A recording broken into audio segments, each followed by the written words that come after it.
Agora em Mateus capítulo 18, Mateus começa dizendo: Naquele momento, os discípulos chegaram a Jesus e perguntaram: Quem é o maior no reino dos céus? Então Jesus chamou uma criança, colocou ela no meio deles e disse-lhes: Eu lhes asseguro que a não ser que vocês se convertam, ou seja, se vocês mudem seus pensamentos e caminhos e se tornem como crianças, jamais entrarão no reino dos céus. Portanto, quem se faz humilde como esta criança, este é o maior no reino dos céus. Jesus continua dizendo: Quem recebe uma destas crianças em meu nome, está me recebendo. E no versículo 6, Jesus fala uma coisa terrível: Mas se alguém fizer tropeçar um desses pequeninos que creem em mim, melhor lhe seria amarrar uma pedra de moinho no pescoço e se afogar nas profundezas do mar. Ai do mundo por causa das coisas que fazem tropeçar. É inevitável que tais coisas aconteçam, mas ai daquele por meio de quem elas acontecem. E Jesus passa a instruir: se sua mão ou seu pé o fizerem tropeçar, corte-os, jogue-os fora. É melhor entrar na vida mutilado ou aleijado do que tendo as duas mãos ou os dois pés ser lançado no fogo eterno, que faz alusão ao inferno. E se o seu olho o fizer tropeçar, arranque-o, jogue-o fora. É melhor entrar na vida com um só olho do que, tendo os dois olhos, ser lançados no fogo do inferno. Jesus repete aqui a instrução dada no Sermão da Montanha. A partir do verso 10. Cuidado para não desprezar um só desses pequeninos, pois eu lhes digo que os anjos deles, nos céus, estão sempre vendo a face de meu Pai Celeste. O Filho do Homem veio para salvar o que se havia perdido. O que acham vocês? Se alguém possuir 100 ovelhas e uma delas se perde, não deixará as 99 nos montes, indo procurar a que se perdeu? E se conseguir encontrá-la, garanto-lhes que ficará mais contente com aquela ovelha do que com as 99 que não se perderam. Da mesma forma, o Pai de vocês, que está nos céus, não quer que nenhum desses pequeninos se perca.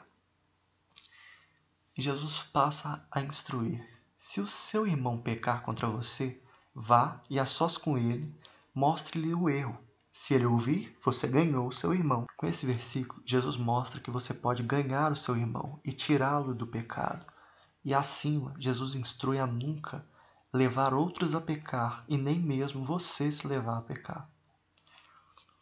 A partir do verso 16, mas se ele não o ouvir, levem consigo mais um ou dois outros, de modo que qualquer acusação seja confirmada pelo depoimento de 2 ou 3 testemunhas. Jesus cita aqui o costume da lei que está registrado em Deuteronômio 19, verso 15. Uma só testemunha não é suficiente para condenar alguém de algum crime ou delito.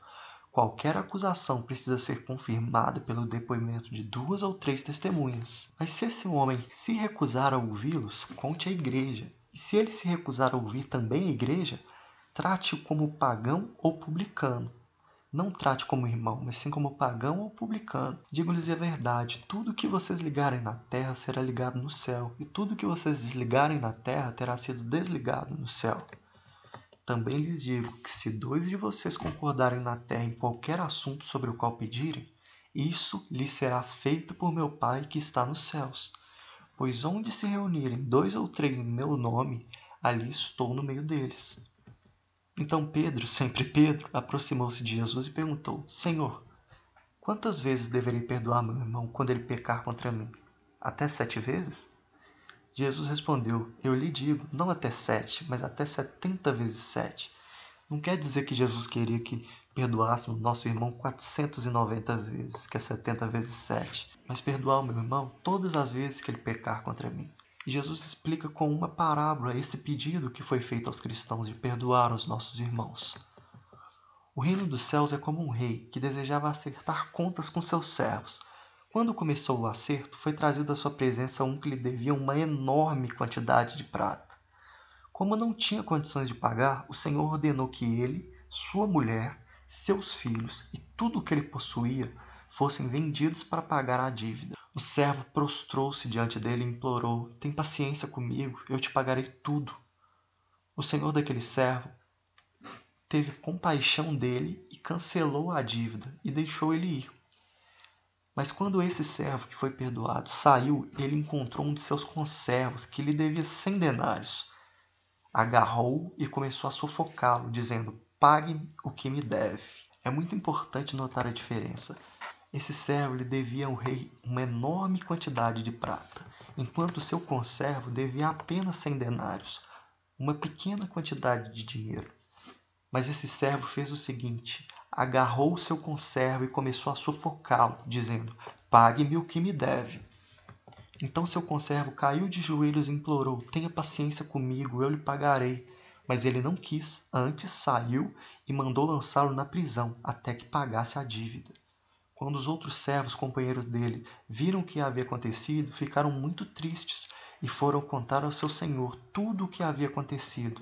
Então o senhor chamou o servo e disse: servo mau, cancelei toda a sua dívida porque você me implorou. Você não devia ter tido misericórdia do seu conservo como eu tive de você? Irado, seu senhor entregou aos torturadores até que pagasse tudo o que devia. Assim, também lhes fará meu Pai Celestial, se cada um de vocês não perdoar de coração a seu irmão. O sentido dessa parábola, seguida daquele pedido que Jesus nos fez, é o seguinte: mesmo que seus irmãos pequem muitas vezes contra vocês, a dívida, o erro que eles cometeram contra vocês é muito pequeno. Muito maior é o erro que nós cometemos ao pecar contra Deus. E mesmo nossa dívida sendo enorme, Ele nos perdoou. Por isso nós devemos perdoar a pequena dívida que o nosso conservo nos deve. E assim se encerra Mateus capítulo 18.